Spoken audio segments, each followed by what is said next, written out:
Hello ಗುರುಗಳೇ, welcome to our channel. Video ನೋಡೋದಕ್ಕೆ ಬಂದಿರತಕ್ಕಂಥ ಎಲ್ಲರೂ ಕೂಡ ಸ್ವಾಗತ. ನಿಮ್ಗೇನು ಬೇಕಾಗಿದೆ ಗುರುಗಳೇ? ಪ್ರಸ್ತುತ ಒಂದು ಹುಡುಗಿ ಬೇಕಾ, ಮದುವೆ ಆಗಲು, ಅಥವಾ ಟೈಮ್ ಪಾಸ್ ಮಾಡಲು ಆಂಟಿ ಏನಾದರೂ ಬೇಕಾ? ಬನ್ನಿ, ನಮ್ಮ ಚಾನಲ್ ಇರೋದೇ ಅದಕ್ಕೆ. ನಿಮ್ಮ ಬಯೋಡಾಟನ ನಮಗೆ ಕಳಿಸಿಕೊಡಿ, ನಾವು ಹುಡುಕಾಟ ಮಾಡಿಕೊಡ್ತೇವೆ. ಕಳಿಸಬೇಕಾಗಿರ್ತಕ್ಕಂತಹ ಈ ಒಂದು ಐ ಡಿ ಬಂದುಬಿಟ್ಟು ಮುಂದೆ ಹೇಳ್ತೇನೆ, ವಿಡಿಯೋನ ನೋಡಿ. ಇವರ ಹೆಸರು ಬಂದುಬಿಟ್ಟು ಮಾನ್ವಿ. ಇವರ ವಯಸ್ಸು ಬಂದು 26 ವರ್ಷ. ಊರು ಬಂದುಬಿಟ್ಟು ಸಿಂದಗಿ, ಬಿಜಾಪುರ ಜಿಲ್ಲೆಯಲ್ಲಿ ಬರುತ್ತೆ. ರಾಶಿ ಬಂದುಬಿಟ್ಟು ಕನ್ಯಾ, ಶುಕ್ಲ ಪಕ್ಷ. ಒಳ್ಳೆಯ ಒಂದು ಜಾತಕ ಹೊಂದಿರತಕ್ಕಂಥ ಹುಡುಗಿ ಇವರು. ಎಷ್ಟೊಂದು ಉತ್ತಮವಾಗಿರ್ತಕ್ಕಂಥ ಜಾತಕ. ಸುಮಾರು ಕಡಿಮೆ ಶುಕ್ಲ ಪಕ್ಷದಲ್ಲಿ ತುಂಬ ಕಡಿಮೆ ಇರುತ್ತೆ ನೋಡಿ ಸ್ನೇಹಿತರೆ. ಪ್ರೆಸೆಂಟಾಗಿ ಇವಾಗ ಗೃಹಿಣಿಯಾಗಿ ಮನೆಯಲ್ಲಿ ಕೆಲಸ ಮಾಡ್ತಕ್ಕಂಥದ್ದು ಇವರು. ಆ್ಯಂಡ್ ಸಂಬಳ ಬಂದುಬಿಟ್ಟು 5,000 ರೂಪಾಯಿ ಬರ್ತಾಯಿದೆ. ಪಾರ್ಟ್ ಟೈಮ್ ಅಂತ ಅಂದ್ಬಿಟ್ಟು ಮಾಡ್ತೀನಿ ಕೆಲಸ ಅಂತ ಹೇಳಿರೋದು. ಸೊ ಮಾನ್ವಿ ಅವರು ಎಷ್ಟೊಂದು ಚೆನ್ನಾಗಿದ್ದಾರೆ ಅಂತಂದರೆ, ಇವರ ಕುಟುಂಬದಲ್ಲಿ ಸಂಬಂಧಿಕರು ಇವರನ್ನು ಬಿಡ್ತಾ ಇಲ್ಲ. ಬಟ್ ಇವರು ಮದುವೆ ಆಗಲು ಸಂಬಂಧಿಕರನ್ನು ಆಗೋದಿಲ್ಲ ಅಂತ ಇವರ ಒಂದು ತಲೆಯಲ್ಲಿದೆ.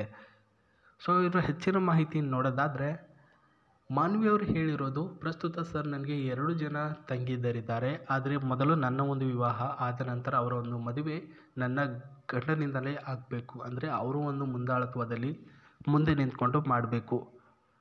ಮನೆಯಲ್ಲಿ ತುಂಬ ಬಡತನ ಇದ್ದರೂ ಕೂಡ ನಾವು ಇನ್ನೂ ಕೂಡ ಮಾನ ಉಳಿಸಿಕೊಂಡಿದ್ದೇವೆ. ಅಂದರೆ ಹೆಣ್ಣು ಮಕ್ಕಳು ಇರ್ತಕ್ಕಂಥ ಮನೆಯಲ್ಲಿ ಮಾನ ಮರ್ಯಾದೆ ಕಳ್ಕೊಳ್ಳೋದು ಪ್ರಾರಂಭ ಆಗುತ್ತೆ ಸ್ನೇಹಿತರೆ. ಯಾಕಂದರೆ ಅದು ಮಾಡಿದ್ರು ಅವ್ರ ಜೊತೆ ಹೋದರು, ಇದು ಮಾಡಿದ್ರು ಇವ್ರ ಜೊತೆ ಇದ್ದರು.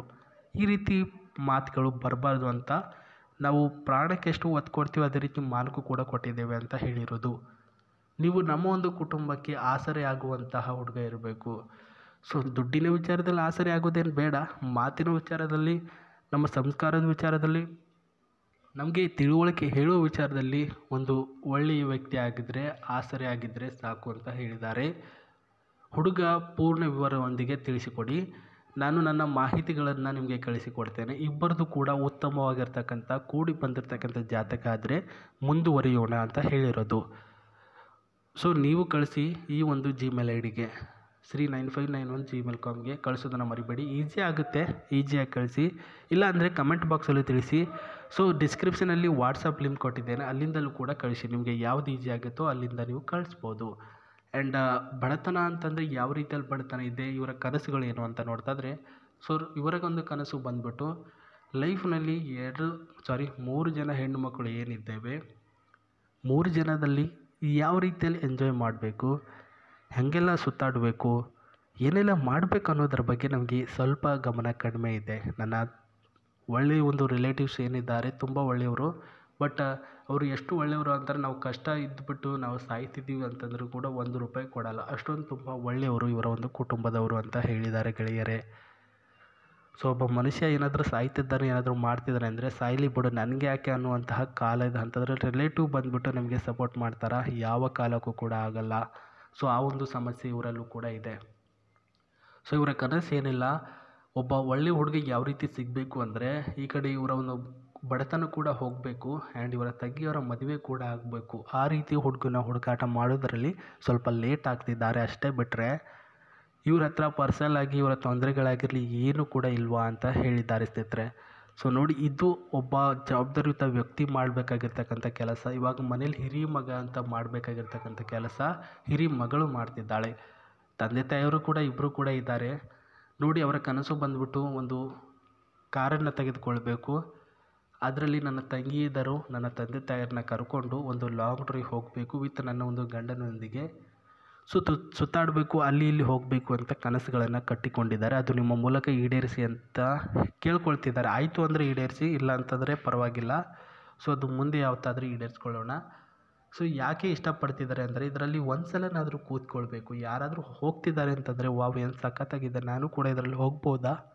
ಸೊ ಈ ರೀತಿ ಮನಸ್ಸಲ್ಲಿ ಬರುತ್ತೆ. ಅದೇ ರೀತಿ ಇವ್ರಿಗೂ ಕೂಡ ಬಂದಿದೆ. ನಾನು ಈ ಒಂದು ಕಾರಿನ ಒಳಗಡೆ ಇರ್ತಕ್ಕಂಥ ಡೀಟೇಲ್ಸ್ಗಳನ್ನು ಹೇಳ್ತಿದ್ದೀನಿ ನೋಡ್ಕೊಳ್ಳಿ. ಇದು AC ಸಿಸ್ಟಮು.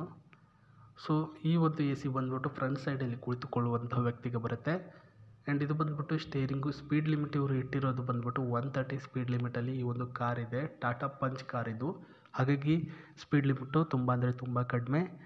ಡೀಸೆಲ್ ಹಾಕಿದರೆ ಹೋಗುತ್ತೆ ಈ ಒಂದು ಗಾಡಿ, ಡೀಸೆಲ್ ವೇರಿಯಂಟು. ಯಾಕೆ ಈ ಒಂದು ವಿಚಾರ ಹೇಳ್ತಿದ್ದೀನಿ ಅಂದರೆ, ಇವೆಲ್ಲನೂ ಕೂಡ ನಿಮಗೆ ಪ್ರಸ್ತುತ ಅವರ ಕನಸುಗಳನ್ನು ಈಡೇರಿಸಬಲ್ಲಷ್ಟು ಶಕ್ತಿ ಇದ್ದರೆ ನೀವು ಈ ಒಂದು ಕಾರನ್ನು ತೆಗೆದುಕೊಂಡು ಅವರ ಒಂದು ಕನಸುಗಳನ್ನು ಈಡೇರಿಸಬಹುದು. ಹಾಗಾಗಿ ನಾನು ಹೇಳ್ತಿದ್ದೀನಿ, ದಯಮಾಡಿ ತಪ್ಪು ತಿಳ್ಕೊಳಕ್ಕೆ ಹೋಗಬೇಡಿ ಸ್ನೇಹಿತರೆ. ನೋಡಿ, ಸೊ ಇಷ್ಟ ಆದರೆ ಮುಂದುವರೆದು, ಇಲ್ಲಾಂದರೆ ವೀಡಿಯೋನ ಎಂಡ್ ಮಾಡಿ. ಆ್ಯಂಡ್ ಇಲ್ಲಿ ಇರ್ತಕ್ಕಂತಹ ಗೇರ್ ಸಿಸ್ಟಮು ಆ್ಯಂಡ್ ಇದರ ಒಂದು ಕ್ವಾಲಿಟಿ ಸಿಸ್ಟಮು ಆ್ಯಂಡ್ CC ಇದೆ ಸ್ನೇಹಿತರೆ. ಇದರಲ್ಲಿ accident free vehicle, air bag ಮತ್ತು ಹೈ ಕ್ವಾಲಿಟಿಯಲ್ಲಿ AC ಇರ್ತಕ್ಕಂಥದ್ದು ಅಂತ ಹೇಳಿದ್ದಾರೆ.